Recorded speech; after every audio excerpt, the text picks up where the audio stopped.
to this, man. It's boy back up on the scene with another video, Incognito. I remember last time when I had the scary snap stories, man. It's like the most viewed video on the channel right now, man. So I got some from the dude, Mr. Nightmare again. This is 2 true scary Instagram horror stories.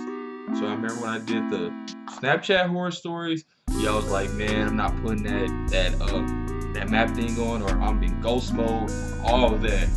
So now let's see where it is when you go to the IG with the scary stories what we got going on, man. Without further ado, let's get right into this play. Remember, don't watch this alone, and turn your lights on for this one. It's gonna be a good one, I can tell. Just wanted to say that you're a kid, so how old are you? Okay, let's get right into this. I have an Instagram account with 1,100 followers. Oh, that's pretty decent. I had it set to public so anybody could come onto my page and look at my pictures, like them, and comment on them. Mine's so private, oftentimes I'd get people I didn't know liking my pictures and commenting on them. But one person stood out from the rest. I remember his first comment on one of my photos. It was a beach picture with one of my friends. So I was wearing a swimsuit. I had like 11 comments on it, but one of them was from somebody I didn't know. It was 3 flame emojis. I clicked the man's profile. He had 3 pictures, 80 followers, and he was following over 200 people, including me. Okay. All 3 of his pictures were of him, selfies, which didn't look right given that he looked like he was 40 or 50. I didn't mind though, it's expected to happen to a certain extent. Good at the beginning. However, after that photo, it started becoming a thing where the man would just comment on every new photo I posted. One comment just said hot. This one was a little creepier, honestly. But then 2 days later, after posting my next picture, the man didn't comment this time. Instead, he sent me a direct message. It said, "Hey, I just wanted to tell you that you're beautiful, even though I'm like 30 years older than you, LOL. I responded, LOL, thanks, which I'm surprised I did. Most people would have probably ignored it. Why would you reply that, though? He got back to me with, I would kill to meet a girl like you. I replied 10 minutes later with thanks, hoping he wouldn't say anything else. But he got back to me with, maybe one day I'll meet you, ... LOL. I didn't reply to that one. I found everything about the guy creepy, but I didn't block him. I figured, why get rid of a free follow and likes? I hadn't heard from him until I posted a new photo. This one of my sister Carol and I in front of our house. The man commented quickly on the photo, saying, "You and your sister are so cute." Now it was becoming too much for me, so I removed the comment and blocked him. Later in the day, Carol and I were home alone. I was in the bathroom doing my nails, getting ready to go out. I noticed a car I didn't recognize pull up in front of the house through the window, but only now right here, fam. Right? Okay, the other things you wasn't really, you know what I'm saying, you wasn't really doing your due diligence, right? You know what I'm saying? Like with him, okay, comments, yeah, you a girl, maybe it's just like, yeah, why not? You get in the DMs, you like, yeah, like you said, it's a free follow. Now this dude's in your driveway or near your driveway. It's a problem now. Like, you should have had called the police or something, or authorities with this profile is. But now, all of a sudden, he's in your driveway? I don't know, man. This is getting so suspicious. Like, you and your sister's home alone. You're doing your nails, about to go out, and I don't know. I do not know, fam. Like, this is crazy. We're gonna get right into this again. Play. The rest of the car was covered by the bush that separates our front yard from the neighbors. The headlight shut off, but I didn't see anyone step out of the car. I took note of this only because we're on a dead-end block, so we don't get any through traffic. I shut the blind just because I was on full display. My sister was in her room on her laptop when the time came for me to leave. I didn't bother saying goodbye. Usually we just text each other that we're going out anyway. I went to my car, looking at the mysterious car, which revealed to be a Maxima. The tinted windows mixed with the darkness of the night made it impossible to see inside of it. Why would you instead go out, man? I got in my car, did a 3-point turn, and drove down the one-sided street to the nearest main road. I went to a social gathering at a friend's house. I wouldn't call it a party, but a decent amount of drinking went on. I cut myself off a little early since I knew I had to drive, but still, I'll admit, and I don't condone this kind of behavior whatsoever, I was pretty tipsy when I was driving home. It was only a 5-minute drive though. I pulled up to my house, and the first thing I noticed was the Maxima still parked out front. I needed to know whose car was that. I passed it slowly, but still couldn't see inside of it. I parked and texted a few friends that I got home safe before stepping outside and walking up to my house. I was eyeing that car parked out front all the way up to the front door, where I dropped my keys, at which point, for whatever reason, I was too scared to bend over and look for them. Instead, I rang the doorbell like 5 times so my sister would answer quickly. She never answered the door though, so I was forced to get on my knees and look for the keys. They actually landed right on the doormat. I opened the door and went inside pretty swiftly, taking one last look at the Maxima before shutting the door. It was past midnight, but my sister was usually still up this late, so I dizzily but quietly walked up the stairs and down the hall towards her door. And oddly enough, it was wide open, but the lights were out. Maybe she went out for once. I crept into the room, and my heart skipped a beat as my mind tried to put together the faint noise I was hearing. It took me a while to realize it was a whisper. The whisper of my sister, who was coming from the closet. The closet was cracked open, and I saw my sister peeping her eyes through the crack. She was visibly shaken and appeared to be crying. I knelt down next to her and opened the closet all the way, whispering, "What's going on?" She didn't say anything though.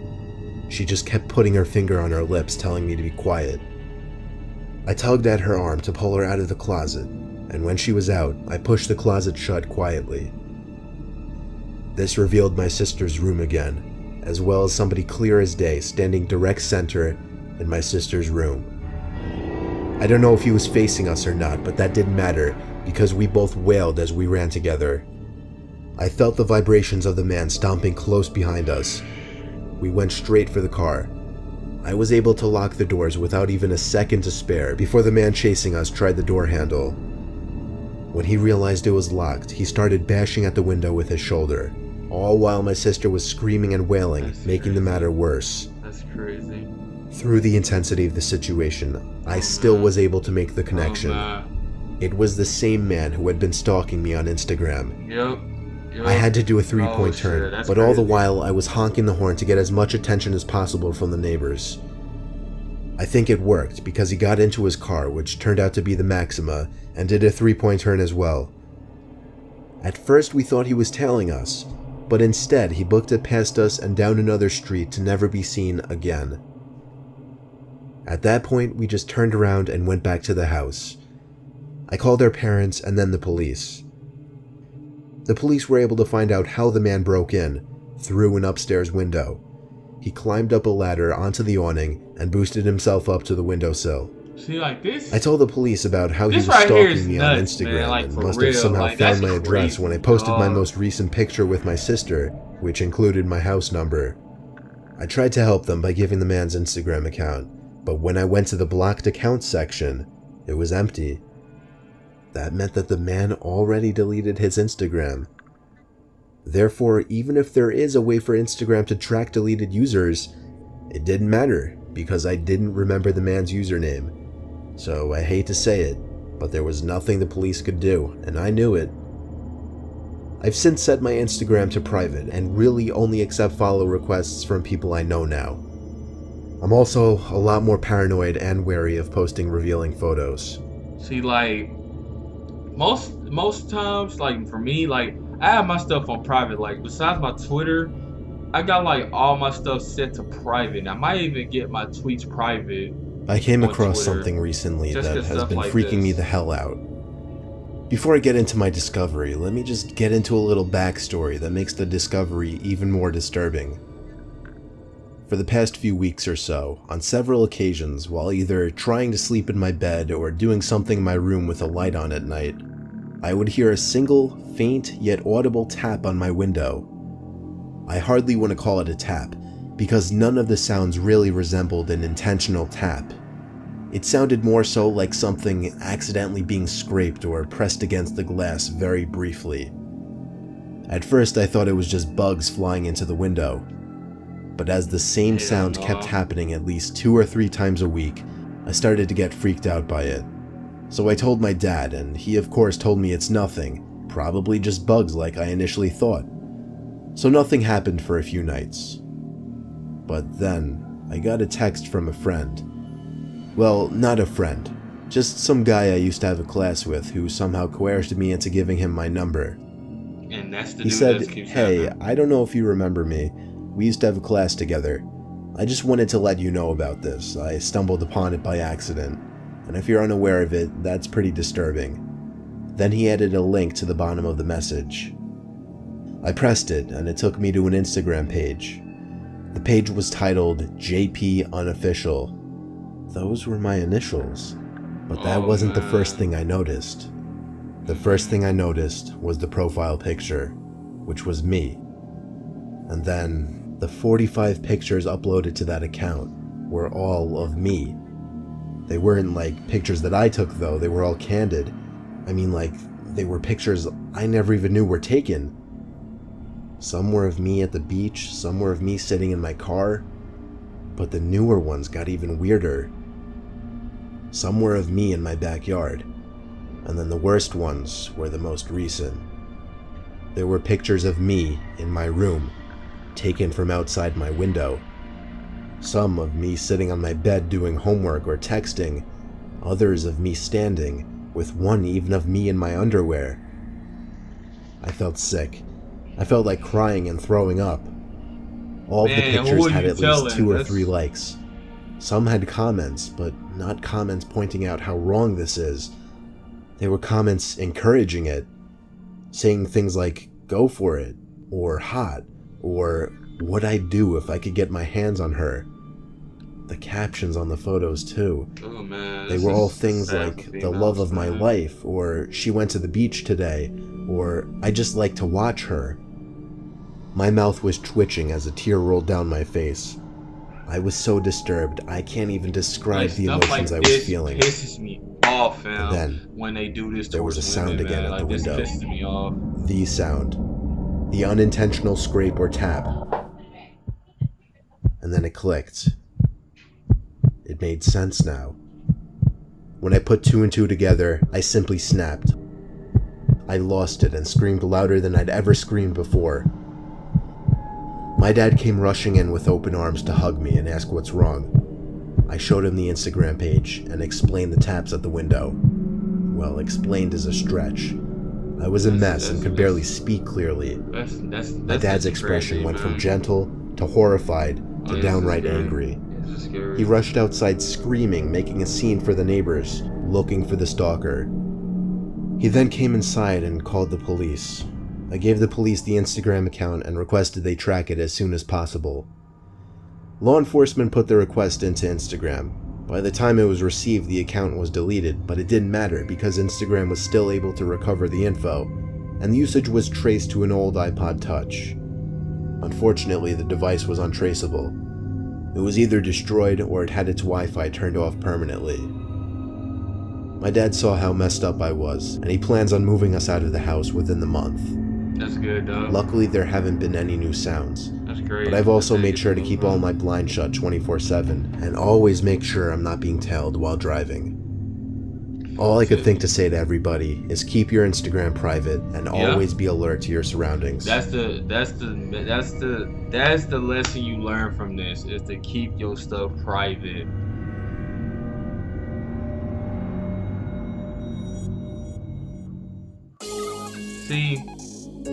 See now, that's what you have to do. You have to put your stuff on private. Just like that said previous, I'm gonna link that in the description down below, the Snapchat scary stories that I reacted to. You have to put your stuff on private nowadays. You don't know who's out here. You don't know who's looking at You don't know who's ever followed you, who's ever done anything. You do not know. Like, that's why my Instagram is private. I'm on ghost mode, and the map is Snapchat, all of that. And like I said, I'm about to probably put my Twitter on private as well. I don't know. I think I'm going to do that. I think Twitter might be kind of a little safe thing because I tweet here and there, but I really just don't tweet like that. But like I said, that you gotta keep your stuff private. And like I said, it really sucks for females more than males in the situations for stuff like this, like Instagram and Snapchat and all that. But I'm glad that she was able to move out. Sex story, she was able to move out within a month. She closed her blinds, because close your blinds, that's really important, because you won't get seen if you close them. And the first story, that was pretty crazy, just the fact like how the girl, she came home, her sister's room was wide open, and she had the thing closed or whatever, but her sister came in there, like, but the thing is, where the dude was the whole time? Was he just sitting there in that room? That's weird. Or like, did his sister like see the guy, and then, you know what I'm saying, did she just hid in her little, like, her closet or whatever? That right there just kind of, so I got a question for that. But like I said, man, the lesson of this video, man, if you ain't learned anything, keep your stuff private. Make sure who's ever following you, you know who that is. Or at least you have a friend you know who that is. So just, like I said, man, just keep your stuff private, man. But like I said, man, this was 2 true scary Instagram horror stories by Mr. Nightmare. Like I say, his links in the description will be down below. His links will be in the description box down below. The original video, my Snapchat video when I reacted to that one. But everything's gonna be linked in the description down below. Like I said, man, the boy's the Incognito. I don't wanna be alone.